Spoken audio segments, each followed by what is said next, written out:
तुम्हारी खामोशी के शोर में था लफ्ज शर्मिंदा, तुम्हारे लहजे की सादा ज़बानी याद आएगी। कहानी उस शख्स की जिसके खामोशी का शोर अनंत काल तक गूंजता रहेगा। वो जिन्होंने कहा कि मीडिया से ज़्यादा इतिहास मेरे लिए उदार रहेगा। जिसकी सादगी ऐसी कि सरकारी BMW कार की जगह मारुति 800 ज़्यादा पसंद थी। वो जिन्हें वित्त मंत्री का पद ऑफर किया गया तो मजाक समझकर बात टाल गए। वो जो शानदार अर्थशास्त्री के पद को ऐसा खाली कर गए जिसे भर पाना नामुमकिन सा मालूम पड़ता है। हम बात कर रहे हैं स्वर्गीय डॉक्टर मनमोहन सिंह की। बीते दिनों 92 साल की आयु में उनका निधन हो गया, जिसके बाद 7 दिनों का राष्ट्रीय शोक घोषित किया गया है। नमस्कार, आप देख रहे हैं द हिंदी टॉप। मैं हूं आपके साथ प्रत्युष रौनक। खबर में आगे बढ़ने से पहले आप हमारे चैनल द हिंदी टॉप को सब्सक्राइब करके बेल आइकन दबाना ना भूलें ताकि आप तक पहुंचे हर खबर सबसे पहले। ये बात साल 1991 की है, जब नरसिम्हा राव भारत के प्रधानमंत्री बने। भारत की आर्थिक स्थिति दयनीय थी। भारत को अपने अगले वित्त मंत्री की तलाश थी। चर्चा में एक नाम निकल कर आया। सभी लोगों ने RBI के पूर्व गवर्नर IG पटेल के नाम पर सहमति जताई, लेकिन IG पटेल इस पद को लेने से इनकार कर चुके थे। फिर विचार हुआ मनमोहन सिंह के नाम पे। शपथ ग्रहण से ठीक एक दिन पहले नरसिम्हा राव के PC अलेक्जेंडर को मनमोहन सिंह से बात करने को भेजा गया। तब तक रात काफी ढल चुकी थी।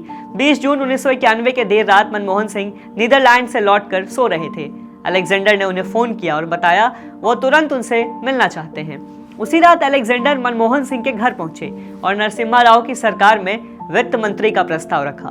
मनमोहन सिंह को अलेक्जेंडर की बात पे जरा भी भरोसा नहीं हुआ और उन्हें ये बात मजाक लगी और अगले सुबह मनमोहन सिंह वापस से अपने कामकाज पे चले गए, जहां वो रोजाना जाया करते थे। शपथ ग्रहण में मनमोहन सिंह नजर नहीं आए।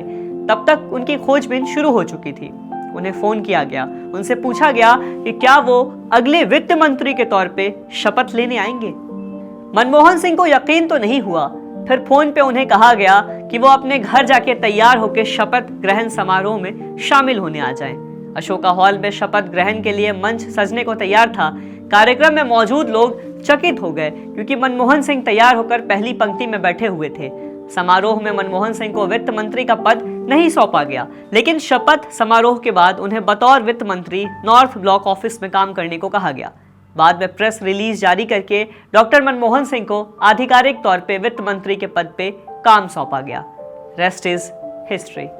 इस बात का प्रसंग पेंगुइन रैंडम हाउस इंडिया से प्रकाशित AK भट्टाचार्य की किताब India's finance minister stumbling into reforms में मिलता है।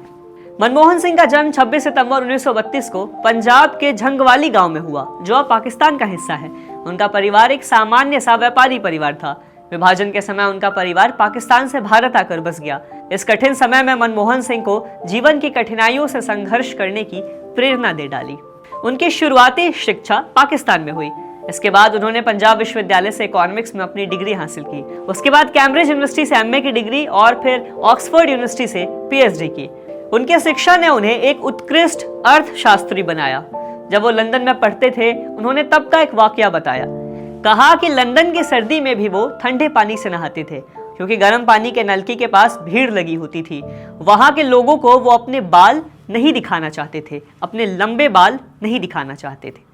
मनमोहन सिंह ने भारतीय रिजर्व बैंक और प्लानिंग कमीशन में काम किया। 1970 से 80 के दशकों में उन्होंने भारतीय अर्थव्यवस्था को समझने और सुधारने के लिए कई अहम कदम भी उठाए। उन्होंने अंतर्राष्ट्रीय बाजारों और अर्थशास्त्र के सिद्धांतों पे अपनी गहरी पकड़ बनाई। साल 1991 में PV नरसिम्हा राव का उन्हें वित्त मंत्री नियुक्त करने के बाद उनके जीवन में सबसे अहम मोड़ आया, क्योंकि यही से शुरू हुई इतिहास बनाने की कहानी। साल 1991 में मनमोहन सिंह ने भारतीय अर्थव्यवस्था को पुनर्जीवित करने के लिए कई बड़े और ऐतिहासिक फैसले भी लिए, जिसमें सबसे बड़ा फैसला LPG का माना जाता है। LPG यानी लिबरलाइजेशन, प्राइवेटाइजेशन एंड ग्लोबलाइजेशन। इसके तहत उन्होंने भारतीय अर्थव्यवस्था को दुनिया के बाजारों के लिए खोल कर रख दिया। आयात नीति को आसान बनाया, विदेशी निवेश का ध्यान भारत की ओर खींचा और प्राइवेटाइजेशन की दिशा में कई अहम कदम भी उठाए। इस दौरान उन्हें देश की क्लोज्ड इकोनॉमी को ओपन इकोनॉमी में तब्दील कर दिया था। मनमोहन सिंह के इस फैसले के बाद भारत की अर्थव्यवस्था तेजी से बढ़ी और 1990 के दशक के अंत में भारतीय अर्थव्यवस्था को एक नई दिशा मिल चुकी थी। फिर साल आया 2004। भाजपा की अटल बिहारी वाजपेयी के नेतृत्व वाली सरकार चुनाव हार गई थी। कांग्रेस ने चुनाव जीता और मनमोहन सिंह पहली बार साल 2004 में भारत के प्रधानमंत्री के रूप में शपथ ले चुके थे। उनके प्रधानमंत्री बनने के बाद उनके नेतृत्व में सरकार ने कई अहम कदम उठाए, जिससे देश के विकास को नई राह मिली। 2004 से 2014 तक प्रधानमंत्री के रूप में उन्होंने देश को अंतर्राष्ट्रीय स्तर पे खूब प्रतिष्ठा दिलाई, कई आर्थिक सुधारों की शुरुआत भी की। आपको मनमोहन सिंह और उनके बॉडीगार्ड असीम अरुण से जुड़ा एक किस्सा सुनाते हैं। उत्तर प्रदेश सरकार में मौजूदा समाज कल्याण मंत्री और पूर्व आईपीएस ऑफिसर असीम अरुण मनमोहन सिंह के निधन को याद करते हुए लिखते हैं कि मैं 2004 से लगभग 3 सालों तक उनका बॉडीगार्ड रहा। एसपीजी में पीएम की सुरक्षा का सबसे अंदरूनी घेरा होता है, क्लोज प्रोटेक्शन टीम, जिसका नेतृत्व करने का अवसर मुझे मिला। AIGCPT वो व्यक्ति होता है जो पीएम से कभी दूर नहीं रह सकता। यदि एक ही बॉडीगार्ड रह सकता है तो ये वही बंदा होगा। ऐसे में उनके साथ परछाई की तरह रहने की जिम्मेदारी मेरी थी। डॉक्टर साहब के पास अपनी एक कार भी थी, मारुति 800, जो पीएम हाउस में चमचमाती काली BMW के पीछे खड़ी रहती थी। मनमोहन सिंह जी बार बार मुझसे कहते, असीम मुझे इस कार में चलना नहीं पसंद, मेरी गड्डी तो यही है, मारुति 800। मैं समझाता था कि सर ये गाड़ी आपके ऐशो आराम के लिए नहीं है, इसके सिक्योरिटी फीचर्स हैं जिसके लिए एसपीजी ने इसे लिया है। लेकिन अब कारकेड मारुति के सामने से निकलती तो हमेशा वो अपने मन से उसे देखते, जैसे संकल्प दोहरा रहे हो कि मैं मिडिल क्लास व्यक्ति हूँ और आम आदमी की चिंता करना मेरा काम है। करोड़ों की गाड़ी पीएम की है, मेरी तो मारुति 800 ही है। मनमोहन सिंह और सुषमा स्वराज के भाषण का शायराना नोक-झोंक उनके निधन के बाद भी खूब वायरल हो गया है। जब सुषमा स्वराज लोकसभा में नेता प्रतिपक्ष थी तो उन्होंने पीएम मनमोहन सिंह से अपने तीखे अंदाज में ये बात पूछा और शायरी के तौर पे उन पर निशाना साधा। आज एक शेर पूछ करके मैं आपसे जवाब पूछना चाहती हूँ। तू इधर उधर की ना बात कर, ये बता कि काफिला क्यों लूटा। तू इधर उधर की ना बात कर, ये बता कि काफिला क्यों लूटा। हमें रेज़नों से गिरा नहीं, तेरी रहबरी का ख्याल है। माना कि तेरी दीद के काबिल नहीं हूँ मैं,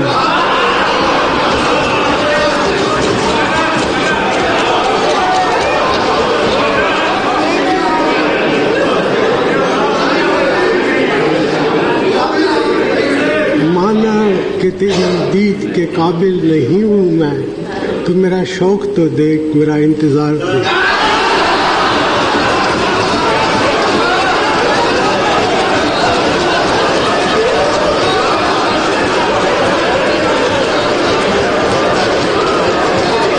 एक और वाकया आपको सुनाते चलते हैं। जवाहरलाल नेहरू यूनिवर्सिटी में मौजूदा प्रधानमंत्री डॉक्टर मनमोहन सिंह के कार्यक्रम में शामिल होने गए। जेएनयू के छात्र मनमोहन सिंह जी की योजनाओं और फैसले से नाराज चल रहे थे, उनके खिलाफ जोरों शोर से विरोध प्रदर्शन कर रहे थे। मनमोहन सिंह को काला झंडा भी दिखाया गया। जेएनयू प्रशासन ने उन बच्चों के खिलाफ नोटिस जारी कर दिया। मनमोहन सिंह को इसकी जानकारी हुई। उन्होंने अपने भाषण की शुरुआत वॉल्टेयर के एक कथन से की। कहा, मैं आपकी बात से सहमत असहमत हो सकता हूं, लेकिन मैं इसे कहने के लिए आपके अधिकार की मरते दम तक रक्षा करूंगा। मनमोहन सिंह ने जेएनयू के तत्कालीन वीसी को प्रदर्शन कर रहे छात्रों के खिलाफ कठोर कार्रवाई नहीं करने का भी अनुरोध किया था। मनमोहन सिंह और उनकी सरकार ने कई ऐतिहासिक निर्णय लिए, जैसे कि ग्रामीण विकास, एग्रीकल्चर के लिए नीतियों में सुधार और सूचना प्रौद्योगिकी के लिए बढ़ावा देना। साल 2008 में जब दुनिया भर में आर्थिक संकट आया तो मनमोहन सिंह के नेतृत्व में भारत पर संकट का प्रभाव जरा कम पड़ा। उन्होंने इकोनॉमिक पॉलिसीज में सही दिशा में काम किया, जिससे भारत की अर्थव्यवस्था वैश्विक मंदी के बावजूद मजबूती से खड़ी रही। मनमोहन सिंह को उनके तमाम हुनर के अलावा देश के लिए किए गए अमूल्य योगदान के लिए हमेशा याद किया जाएगा। आइए उनमें से कुछ अहम योगदानों पर पड़ी धूल को साफ करते हैं, जिसका श्रेय उनके आगे की सरकार के लोगों ने भी अपने हिस्से में लिया। पहला, सूचना का अधिकार यानी right to information. Manmohan Singh के प्रधानमंत्री बनने के बाद साल 2005 में सूचना का अधिकार यानी आरटीआई कानून लागू किया गया। इस कानून ने सरकार और उनके विभागों की काम करने के तरीकों में पारदर्शिता बढ़ाई, जिसके तहत नागरिकों को सरकारी दस्तावेजों तक पहुंचने का अधिकार मिला, जिससे भ्रष्टाचार पर रोक लगाने में मदद मिली। आरटीआई के माध्यम से आम नागरिक भी सरकार से सवाल पूछ सकते हैं और जवाब भी पा सकते हैं। ये लोकतंत्र को सशक्त बनाने वाला एक अहम कदम माना जाता है। काम का अधिकार यानी right to work Manmohan Singh के नेतृत्व में 2005 में महात्मा गांधी राष्ट्रीय ग्रामीण रोजगार गारंटी योजना यानी कि मनरेगा की शुरुआत की गई। इस योजना के तहत ग्रामीण क्षेत्रों में गरीब लोगों को रोजगार देने की गारंटी दी गई। इसके माध्यम से ग्रामीण परिवारों को रोजगार के अवसर मिले, जिससे उनकी आर्थिक स्थिति मजबूत हुई। इस योजना ने भारत के ग्रामीण क्षेत्रों में सामाजिक और आर्थिक बदलाव लाने में बहुत अहम भूमिका निभाई। वनाधिकार मनमोहन सिंह सरकार ने 2006 में वनाधिकार कानून यानी कि फॉरेस्ट राइट्स एक्ट लागू किया। इसके माध्यम से आदिवासियों और अन्य वनवासियों को उनकी प्रारंभिक भूमि और संसाधनों का अधिकार दिया गया, जिससे उन्हें अपनी परंपराओं और जीवन शैली को बचाए रखने का अवसर भी मिला। यह कानून आदिवासियों के लिए बड़ा तोहफा साबित हुआ, क्योंकि अब वो अपने पर्यावरण से जुड़ी अपनी जिंदगी को और सुरक्षित बना के रख सकते थे। शिक्षा का अधिकार right to education Manmohan Singh सरकार ने 2009 में शिक्षा का अधिकार कानून लागू किया। इस कानून के तहत 6 से 14 साल के सभी बच्चों को मुफ्त और जरूरी शिक्षा का अधिकार मिला। इसका उद्देश्य हर बच्चे को एक समान शिक्षा का अवसर मिलना था, ताकि देश में शिक्षा का स्तर सुधर सके और भविष्य में रोजगार के अवसर भी पैदा हो सके। यह कदम देश के विकास की दिशा में एक अहम मील का पत्थर साबित हुआ।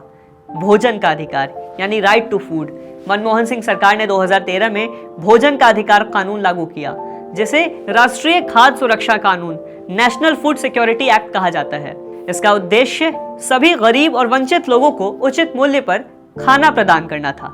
इस कानून के माध्यम से 2/3 भारतीय आबादी को सस्ते दर पे अनाज उपलब्ध कराया गया, जिससे भूख और कुपोषण की समस्या काफी हद तक कम की जा सकी। मनमोहन सिंह का नेतृत्व शांति से भरा था और विचारशील भी था। वो किसी भी विवाद से बचने की कोशिश करते और हमेशा तर्क संगत तरीके से फैसले लेते थे। राजनीति में उनका कोई विशेष शोर शराबा नहीं था, लेकिन उनके फैसलों ने इतिहास में गहरी छाप छोड़ दी। मनमोहन सिंह ने हमेशा ये कोशिश की कि भारत में सामाजिक न्याय का आदान प्रदान होता रहे। वो किसानों, मजदूरों और आम नागरिकों के प्रधानमंत्री थे।